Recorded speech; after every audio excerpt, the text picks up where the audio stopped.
தம்பி, இந்த சொசைட்டியை ஒரு ட்ரக் ஃப்ரீ சொசைட்டியா மாத்தணும்னா இந்தியா பூரா இதெல்லாம் நடக்காது தம்பி, நடக்காது கண்ணு. அதனாலே நீ உன்னை திருத்திக் கொள்.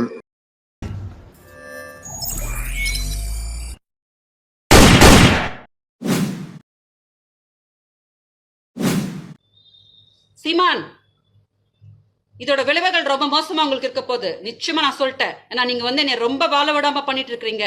நான் கண்டிப்பா கண்டிப்பா அடுத்த கட்ட போராட்டத்துக்கு இதை எடுத்துட்டு போறேன்.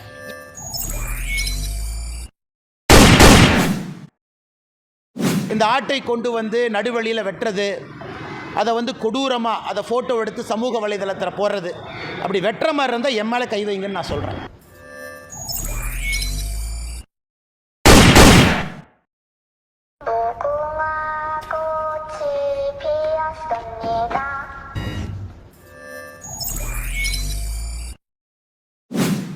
ஐயா ஸ்டாலின் ஐயா, உங்க புள்ள குட்டிகளா தரமா இருக்கு ஐயா.